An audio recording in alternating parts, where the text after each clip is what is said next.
সাথে এই আওয়ামী লীগ ক্ষমতায় আমাদের যত মিল ফ্যাক্টরি ছিল সবগুলোকে জাতীয়করণের নামে দলীয়করণ করে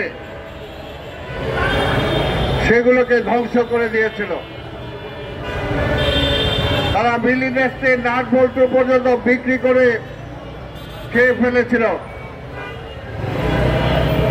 কিন্তু জিয়া রহমান আসার পরে আপনারা দেখেছেন সেই সমস্ত মিল ইন্ডাস্ট্রিগুলোকে তিনি পুনরায় চালু করেছেন। যেখানে এক শিফট হতো সেখানে 2 শিফট করেছেন, যেখানে 2 শিফট হতো সেখানে তিনি 3 শিফট করেছেন। আদমজি মিলের মতো মিলকেও তিনি কার্যকর করেছিলেন।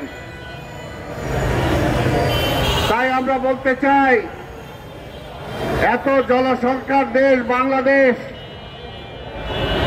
আমরা কেন আমাদের বন্দর চালাতে পারবো না? আমরা কেন আমাদের প্রতিষ্ঠান চালাতে পারবো না? আমাদের বউ বাংলাদেশে আজকে বিদেশে অবস্থান করে সুনামের সাথে বিভিন্ন দায়িত্ব পালন করছে। আর সেই জায়গায় আমাদের জাতীয় প্রতিষ্ঠানগুলো লিজ দিয়ে দিতে হবে, সেটা কোনোভাবেই মেনে নেওয়া যায় না। এটা একটা অপরিপক্কতার নিদর্শন। ডক্টর ইউনূস সাহেব, আপনার সময় কম, আপনার সময় শেষ হয়ে গেছে। এমনি এক্সটেনশন লাইফে আছেন। 3 মাস 6 মাসের মধ্যে নির্বাচন দিয়ে আপনার বিদায় নেওয়ার কথা। এখন 1.5 বছর পার করছেন, কাজে এক্সটেনশন লাইফে আছেন। এখন আর এমন কোনো সিদ্ধান্ত নিয়েন না যে সিদ্ধান্তের জন্য আপনার ভবিষ্যৎ সুন্দর হবে না।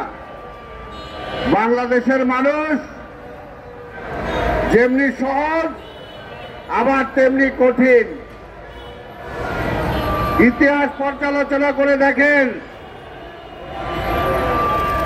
এই দেশের মানুষ কাউকে ক্ষমা করে নাই যে অন্যায় করেছে।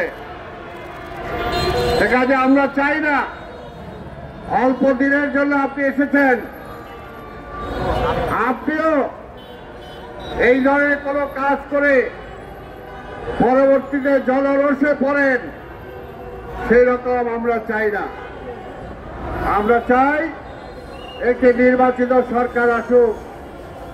নির্বাচিত সরকারই ঠিক করবে বন্দর কাউকে দিব না আমরা নিজেরা চালাবো। যদি আমরা চাই বাংলাদেশের মানুষ তারা নিজেরাই চালাতে পারে, তাদের দরকার হলে এক্সপার্ট হিসেবে গড়ে তুলতে হবে। কিন্তু এখানে বেকার সমস্যা অনেক। আপনি দায়িত্ব নেওয়ার পরে কয়জন মানুষের চাকরি দিতে পারছেন? চাকরি দিতে পারেন নাই, বেকার বাড়িয়েছেন। মধ্যবিত্ত নিম্ন মধ্যবিত্ত হয়েছে, নিম্ন মধ্যবিত্ত থেকে আজকে ভূমিহীন অবস্থায় চলে গেছে অনেক মানুষ।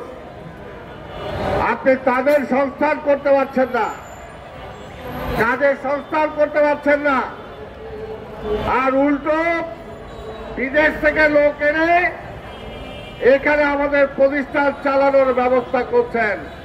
এটা কোনোভাবেই বাংলাদেশের মানুষ মেনে নেবে না।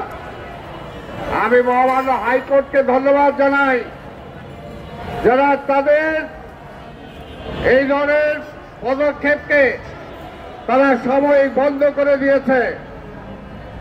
আমরা বলবো মাননীয় হাইকোর্টের বিচারপতি দৃষ্টি আকর্ষণ করে বলবো, এটা পার্মানেন্টলি বন্ধ করতে হবে। পার্মানেন্টলি আপনি বন্ধ করে দেন, যাতে কোনোভাবেই তারা বিদেশিদের হাতে ইজারা না দিতে পারে, কাজের কাজ করতে পারেন না। আজকে যে একটু আগে কথা হলো, আমার এখানে শিক্ষক ভাই বোনেরা আজকে এখানে অবস্থান ধর্মঘট করছে। তারা কারা? প্রতিবন্ধীদের জন্য স্কুল করেছে এবং তাদের মধ্যে অনেকে প্রতিবন্ধী আছে। তাদের দিকে আপনি তাকান না, আপনি তাকান বিদেশের দিকে। সাদা চামড়া কি বেশি পছন্দ? ওটা আপনার ব্যক্তি জীবনে পছন্দ হোক, কিন্তু যখন আপনি বাংলাদেশের দায়িত্বে আছেন, এই ধরনের গুণে খাওয়া মানুষকেই আপনার পছন্দ করতে হবে। তারা একটা অসম্ভব কাজ করতেছে। যারা এখানে বিকলাঙ্গ প্রতিবন্ধী মানুষ যারা আছে, আরে তারা যে কাজ করতেছে এটা তো অসম্ভব একটা কাজ, এটা সবের কাজ। এই সবের কাজ থেকে আপনাকে বলবো, যদি একটা কাজও আপনি করতে পারেন, তাহলে তাদের কাজটা করে যান। তাদেরকে আপনি আজকে তাদের দাবি মূল্যায়ন করেন, বাস্তবায়ন করেন, তাহলে আল্লাহ খুশি হবে।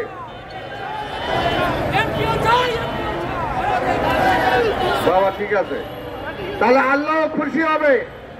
কারণ আমরা জানি এই প্রতিবন্ধীদের জন্য যারা কাজ করেন, আল্লাহ তাদের অশেষ সওয়াব দিবেন। যে বাবা মা তার একটা প্রতিবন্ধী সন্তানকে মানুষ করে,